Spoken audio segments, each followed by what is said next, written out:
Welcome back to the morning show, everyone. It's about 6:49 now. Spring, summer, fall, winter. We all know those are the seasons. But really, the changes of the year are a science lesson in the making. And our science guy, the wise guy, Matt Sellen, is here to explain how those seasons happen. Good morning to you. Good morning, Matt. Well, you know, a lot of people have the wrong impression of why we have spring and winter and fall and summer and so on. Well, people have the idea that somehow in the winter the Earth is farther away from the sun, and in the summer it's closer to the sun, and that's why it's warmer and colder. But that's not how it works at all. And that's a very, very common misconception. And to understand exactly why we have seasons, you just have to understand two pieces of physics. Okay. The first one is that when something spins, it always tends to orient itself in the same direction, and that has to do with something called angular momentum. And the Earth, as we know, spins. Once every 24 hours, the Earth goes around once on its axis. Right. That's why we have night and day. And so the Earth is like a spinning top. Okay? And so let's leave that for a second. Here I have an actual spinning little disc thing. I'm going to get this thing spinning, but before I do, you'll notice when it's not spinning, it's kind of floppy, and it can go anywhere it wants. If I turn this little motor on and get this thing to spin, I'm going to help it out so we don't waste any time. Okay? Now the thing kind of points in one direction, like sort of up like that, the way I have it. Right. And it wants to stay pointing in that direction, even if I pick it up and I kind of move around like this. Okay, you'll see it's always pointing sort of in that direction. Right. And if you're the sun, which we'll pretend you are, okay, if I go around to the other side of the sun, you'll notice that this thing is spinning, it's still pointing in the same direction as it was. Right. So the Earth spins just like this top does, and it's a little bit tilted, and it always points in the same direction, whether it's on this side of the sun or whether it's on... I don't want to get too off topic, but what's it pointing at?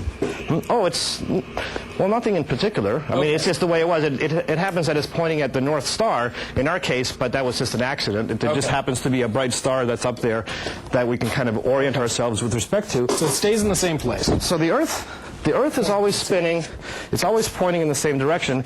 But if you compare it to the direction in which it goes around the sun, it's tilted by about 24 degrees. Okay. So is this accurate as to the degree of... So all these globes, you'll notice all these globes have the thing tilted. And they're always accurate usually to show you that the thing is tilted. Now the second bit of physics is as follows. Here's a flashlight. If I shine this flashlight directly onto this sheet, you'll notice you get a small concentrated spot of light. Right. If I shine it at an angle, that spot of light gets smeared out. It's bigger. Right. Spreads. It spreads out. Yeah. So if I was down there getting a tan, and this flashlight was the sun, it would take me longer to get a tan when it's like this, because the light is more spread out. Like this, it's a lot more concentrated. Okay, so now we have the ingredients one time of the year in the angle and the light. The angle and the light. So if we look in the summertime, here we're going to be the sun.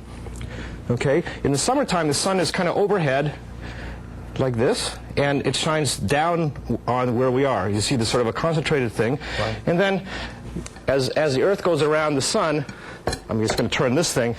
The next time in the year, you'll notice that the sun is sort of lower in the sky, and now when the sun shines up on here, the light is a lot more spread out. Right. It also goes through more atmosphere and everything else. And so that would be winter. That would be winter. Exactly because it's right. not as concentrated. Right. And the reason you know it's not any farther or any closer is that when it's winter here, it's summer somewhere else on Earth. So it's not winter everywhere on Earth. So that the Earth really didn't get any farther away. It's just that the angle of the Earth relative to the way the sun shines on the Earth has changed. And doesn't that kind of explain why the North Pole at certain times of the year receives almost no light? Right. Well, so what happens is there are certain parts of in the winter too, the days are just shorter because you don't have a straight shot at North America anymore, and so you heat it for less time during the day than you would in the summer, so you have less light hitting it for a shorter amount of time.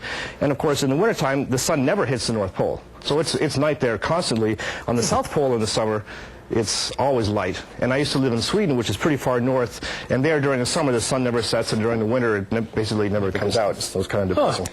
Interesting stuff. So we're going to do a little more astronomy in the next segment. We're going to talk about what you can do at home to measure the angle of the sun and stuff like that. It's kind of neat. Like it. The reasons for the seasons. Yes. All right, Wise Guy Matt Sellen, thanks. If you have questions for Matt, of course, you can always send them to wiseguy@uiuc.edu. That's the email address. You can also send it to us at themorningshow@wcia.com. Check out his website, wiseguy.net. He's back at 7:25. In the meantime, 6:53, time to check Storm Tracker weather.